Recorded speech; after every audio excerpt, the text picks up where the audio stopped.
والسلام على باقي الأئمة الذين هم أمناء الرحمن بالخصوص على سيدنا ومولانا صاحب العصر والزمان اللهم صل على محمد وعلى محمد ولعنة الدائمة على أعدائهم أجمعين من يومنا هذا إلى يوم الدين. بسم الله الرحمن الرحيم. قال علي أمير المؤمنين كفى لي عزا أن أكون لك عبدا وكفى لي فخرا أن تكون لي ربا. صلوات اللهم صل على محمد وعلى محمد. صلوات ذرا بیدار ہو کے پڑھو. اللهم صل على محمد وعلى محمد. صلوات کے بارے میں نبی کریم صلی اللہ علیہ وآلہ وسلم کا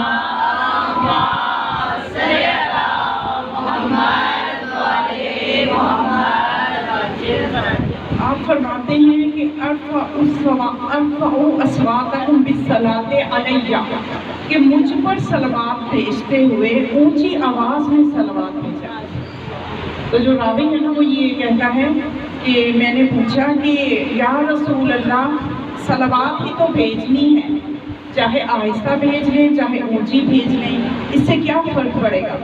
صلوات تو ہم بھیج رہے ہیں. لیکن راوی بھی کو ہمارے جیسا تو اونچی پڑھنا نہیں چاہتا تھا. تو رسول اللہ نے فرمایا کہ اونچی صلوات پڑھنے میں فرق کیا ہے، فائدہ کیا ہے؟ آپ نے فرمایا کہ جب صلوات بھیجی جاتی ہے مجھ پر تو اونچی بھیجا کرو، اس لیے کہ یہ جو صلوات ہے استذهب به النفاق، اس سے نفاق دور ہوتا ہے. تذهب به النفاق، یہ نفاق کو بھگا دیتی ہے. دلوں میں جو نفاق ہے، نفرتیں ہیں، ان کو بھگا دیتی ہے. تو صلوات پسندیدہ عمل ہے خدا کا بھی، اور یہ وہ عمل ہے جو خدا بھی کر رہا ہے، فرشتے بھی کر رہے ہیں. جب ہم بھی صلوات پڑھتے ہیں تو خدا اور فرشتے ہم مل کے ایک جماعت بن جاتی ہے جو مل کے صلوات بھیجتی ہے نبی کریم. تو یہ کیا معمولی بات ہے کہ ہم اللہ کے ساتھ مل کے عبادت کریں، ہم فرشتوں کے ساتھ عبادت میں شامل ہو جائیں؟ یہ کتنے بڑے رتبے کی بات ہے. سلطان بندہ ایک بادشاہ تھا، اس کے دربار میں جو علماء تھے، جو مفتی تھے، جو مولوی تھے، ان کے درمیان بحث شروع ہو گئی. بحث کس بات پہ شروع ہو گئی کہ صلوات کیوں بھیجی جائے، صلوات کیوں بھیجنی چاہیے، اس کی ضرورت کیا ہے. وہ آپس میں الجھ رہے تھے، اپنی ٹوٹی پھوٹی دلیلیں دے رہے تھے. تو وہ جو بادشاہ نا سلطان بندہ، اس نے کہا کہ میں تمہیں بتاتا ہوں کہ صلوات بھیجنا کیوں ضروری ہے. خدا نے قرآن میں حکم دیا ہے، نص موجود ہے، یعنی قرآنی نص موجود ہے کہ صلوات بھیجو.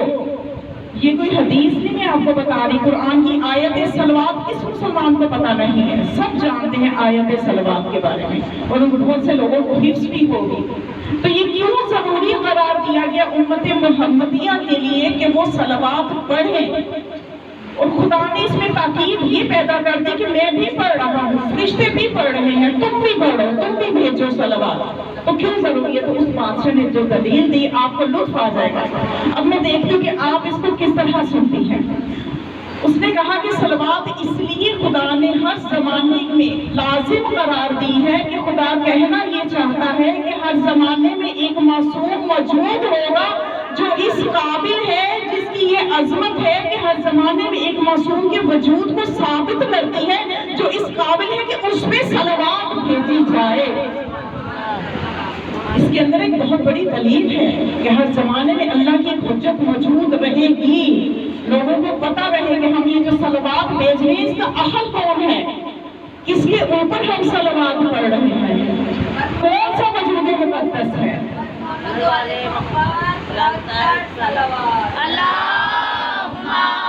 صلی علی محمد وعلی محمد. تو کتنا خوبصورت یہ فرش عذاب ہے، کتنی بڑی یہ نعمت ہے جو مولا حسین کے صدقے سے ہمیں ملی ہے. ہے کہ ہم یہاں بیٹھتے ہیں تو نور علی نور ہو جاتا ہے. پہلے سے ہی فرشتے تو ہمارے لیے استغفار کر رہے ہوتے ہیں، اور یہ فرش جو ہے یہ جنت کے باغات میں سے ایک باغ بنا ہوا ہوتا ہے، اور جب ہم صلواتیں پڑھتے ہیں تو مزید نور علی نور ہو جاتا ہے کہ ہم مل کے اللہ کے ساتھ مل کے عبادت میں شریک ہو جاتے ہیں.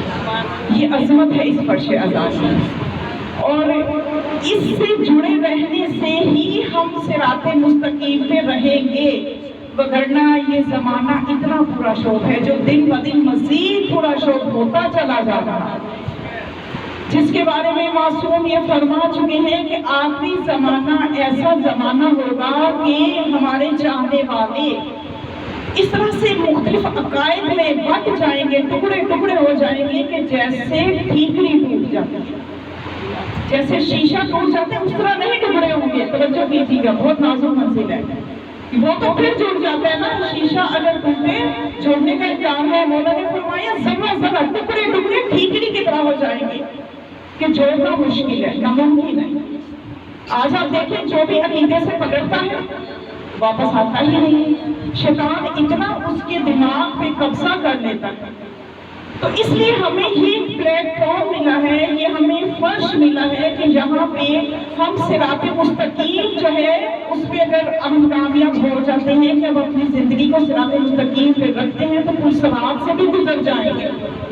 یہ پل صراط ہی کی ایک شکل ہے کہ ہر طرف سے حملے ہو رہے ہیں. پل صراط کا یہی ہے نا، نیچے آگ ہوگی، باریک ہوگا، یہ سارا کچھ آپ نے. تو یہ زمانہ بھی ہمیں ایک مشق ہے پل صراط کی. اگر ہم یہاں پہ کامیاب ہو جاتے ہیں تو پل صراط سے بھی گزر جائیں گے. دیکھیں نا ہر طرف سے عقیدوں پہ حملے ہو رہے ہیں، نیک عملوں یعنی امر بالمعروف، امر اور نہیں آپس میں حق اور باطل کو ملا دیا گیا ہے. حق باطل لگنے لگا ہے، باطل حق لگنے لگا ہے.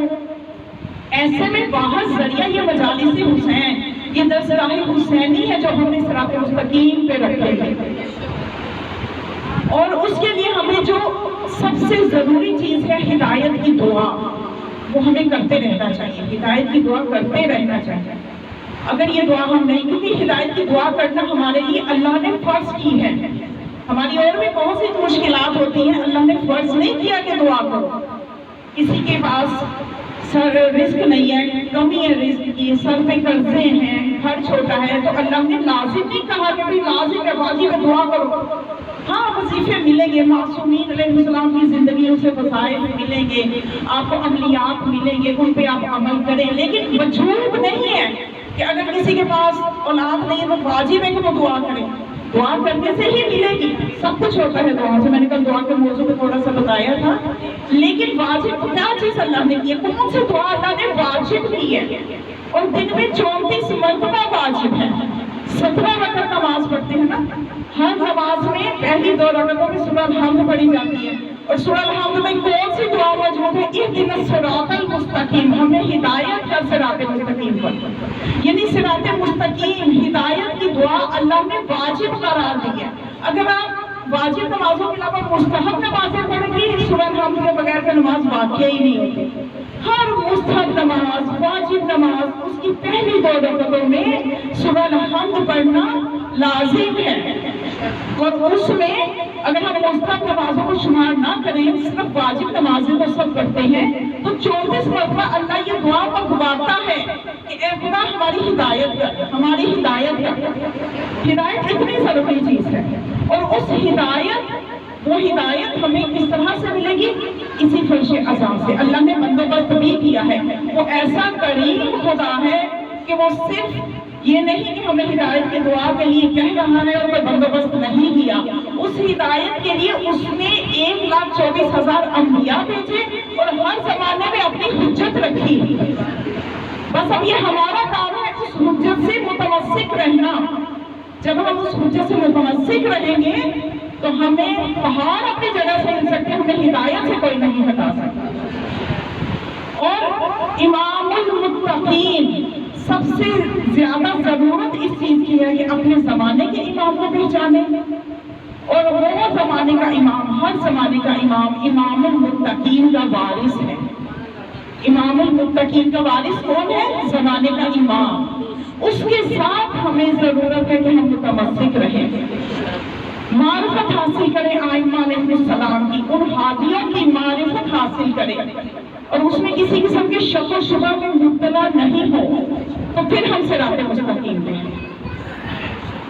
سب سے پہلے وہ دعا کے 3 کلمات جو میں تلاوت آپ کے سامنے کرتی ہوں کہ مولا کائنات یہ فرماتے ہیں کہ میری عزت کے لیے یہ کافی ہے کہ میں تیرا بندہ ہوں۔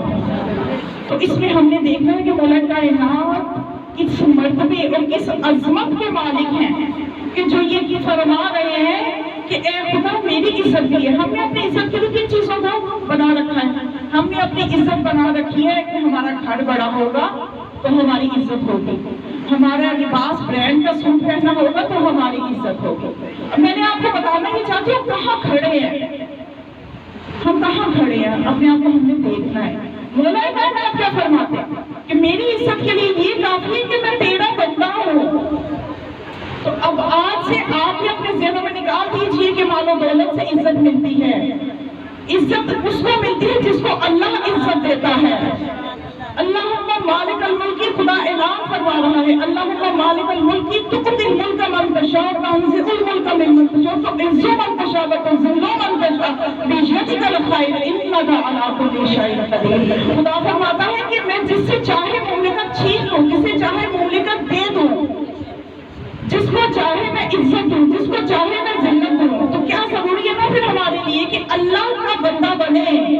یہ سب کچھ اللہ دے سکتا ہے، عزت بھی وہی دے سکتا ہے، ذلت بھی وہی دیتا ہے۔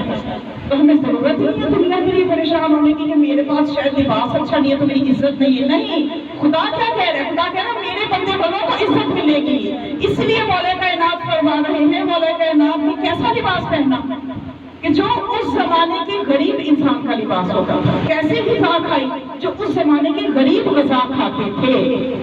تو صرف اگر ہم زبانی علی کے نعرے بھی لگائے، قصیدے بھی پڑھیں اور سیرت پہ غور نہ کریں تو پھر ہمیں وہ عزت نہیں مل سکتی۔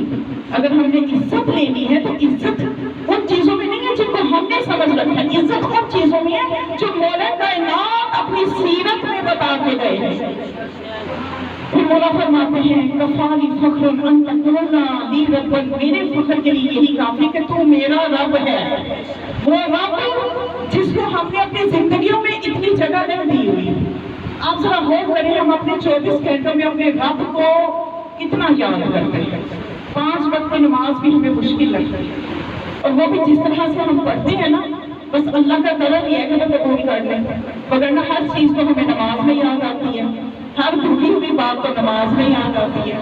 یہ تو ہماری نمازوں کا حال ہے، لیکن یہاں بھی اللہ نے ہمیں چھوڑا نہیں ہے کہ ہمیں وہ جہنم کے لیے آزاد کر دیں۔ ہمیں ایسی ہادی دے دی جنہوں نے فرمایا نمازیں پڑھو صحیح، ہم شفاعت کے ساتھ بخشوا دیں گے، لیکن ایسا نہیں ہے کہ نماز پڑھے بغیر ہی آ جاؤ تو شفاعت مانگو گے، ایسا نہیں ہے۔ نماز تو پڑھو، جیسے بھی پڑھو، پڑھ لو، ایسا نہ ہو کہ پڑھو ہی نہ ملے، میں شفاعت کا ہی ہرگز مطلب نہیں ہے۔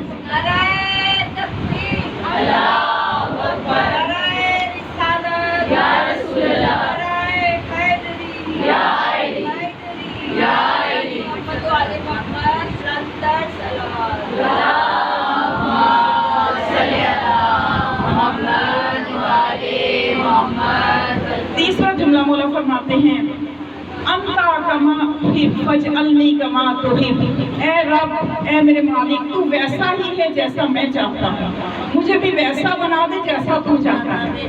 اس منزل پہ آ کے غور کرنے کی ضرورت ہے۔ ہم پوچھنا چاہیں گے کہ یا علی یا امیر المؤمنین، آپ یہ فرما رہے ہیں کہ مجھے ایسا بنا دے جیسا تو چاہتا ہے، جبکہ بستر رسول پہ سو کے اللہ کی مرضیاں تو آپ خرید چکے ہیں، اللہ کی مرضیوں کے مالک تو آپ ہو چکے ہیں، اور اس کے باوجود اب کون سا درجہ رہ گیا ہے کہ آپ اللہ سے یہ فرماتے نظر آتے ہیں اپنی مناجات میں کہ مجھے ویسا بنا دے جیسا تو چاہتا ہے۔ تو یہ ہمارے لیے مولا فرما رہے ہیں کہ ہم نے بھی ویسا بننا ہے جیسا اللہ چاہے گا۔ ہر وقت ہم یہی چاہتے ہیں کہ اللہ ہماری یہ بات بھی پوری کر دے، اللہ ہمارا یہ کام بھی کر دے، ہماری یہ حاجت بھی کر دے، اللہ ہمارے یہ کام بھی کر دے۔ کبھی ہم نے کہا ہے کہ ہم بھی وہ کریں جو اللہ چاہتا ہے؟ ہم یہ نہیں غور کرتے، ہم یہ کہتے ہیں بس اللہ جو ہے وہ ہماری مانتا جائے، ہم اللہ کو تو مانتے ہیں لیکن اللہ کی نہیں مانتے. اللہ کو ماننا کافی نہیں ہے، اللہ کی ماننا ضروری ہے. ہم شہادہ معصومین کو تو مانتے ہیں، شہادہ معصومین کی ماننا بھی ضروری ہے. بس یہ وہ منزل ہے میں بتانا چاہتی کہ مولا کائنات جیسا امام کہ جس کے اشارے سے سورج مغرب سے نکل آئے، مولا کائنات جیسی ہستی مردے کو ٹھوکر مارے تو زندہ ہو جائے، مولا کائنات جیسی ہستی ارادہ کرے تو زندہ مردہ ہو جائے، مولا کائنات جیسی ہستی کہ جس سے سورج کلام کرے، وہ علی بھی کہہ رہا ہے کہ مجھے ویسا بنا دے. اب اللہ نے سارے اتنے اختیارات مولا کو دے دیے، بے شمار اختیارات مولا کو دے دیے. اب کہ اللہ نے مولا علی کو جو اختیارات دیے ہیں اس کے بعد اب اللہ کے پاس کچھ نہیں رہا. اگر ہم ایسا سوچیں کہ اللہ نے اختیارات دے کہ اب اللہ کے پاس کچھ نہیں ہے تو یہ عقیدہ باطل ہے، یہ شرک ہے. یہاں پہ آگے بات غلط ہے. اگر ہم یہ کہتے ہیں کہ اللہ نے ان ہستیوں کو اختیارات دیے ہیں جبکہ اللہ کے پاس کوئی کمی واقعہ نہیں ہوئی، خدا کے خزانے کو دنیا والوں کے خزانوں کی طرح نہیں ہے. میرے پاس 5,000 تھا، میں نے 1,000 دے دیا، پیچھے 4 رہ گیا، ایسا نا. لیکن اللہ کے خزانے ایسے نہیں ہیں. اللہ اپنے خزانوں سے دیتا جاتا ہے، خزانے اتنے ہی رہتے ہیں. یہ فرق ہے خالق اور مخلوق کے خزانوں میں، یہ فرق ہے. اب مولا کائنات کو جو اللہ نے اختیارات دے دیے، مدینہ المعاجز میں موجود ہے. مدینہ المعاجز جس کا اردو میں ترجمہ ہوا ہے معجزات آل محمد، اس میں موجود ہے کہ ایک دن مولا کائنات علی بن ابی طالب علیہ السلام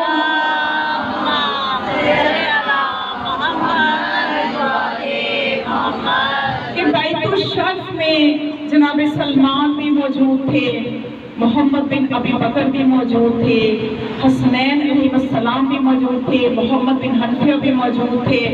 یہ سب جو ہیں مولا کے عزیز، مولا کے محب، یہ مولا کے بیت الشرف میں موجود تھے. کہ اتنے میں مولا حسن علیہ السلام نے اپنے بابا سے یہ سوال کیا کہ بابا جان، جو بادشاہت اللہ نے نبی سلیمان کو دے رکھی تھی، کہ جس کی دعا نبی سلیمان نے کی تھی کہ اے خدا مجھے ایسی بادشاہت دے کہ ویسی بادشاہت پھر دنیا میں کسی اور کو نہ دے. یہ خواہش تھی ایک نبی کی، اور خدا نے پوری کی، بادشاہت دی. اب مولا حسن اپنے بابا سے پوچھتے ہیں کہ بابا جان بتائیے کہ آپ کے پاس نبی سلیمان جیسی بادشاحت ہے؟ جو بادشاہت نبی سلیمان نے اللہ سے، سلیمان بن داؤد نے اللہ سے مانگی تھی.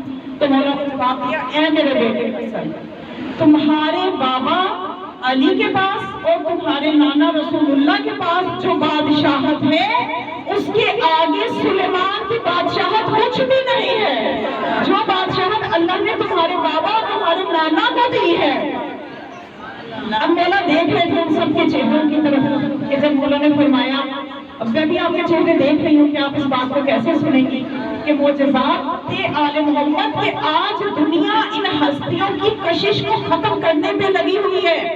ان کے معجزات کے بارے میں ہماری نسلوں کے ذہنوں میں شکوک ڈالے جا رہے ہیں، جبکہ اس کا علاج بھی معصومین کر کے گئے ہیں. وہ جانتے تھے کس وقت کون سا زمانہ آئے گا، اس لیے وہ تمام علم فراہم کر کے گئے ہیں.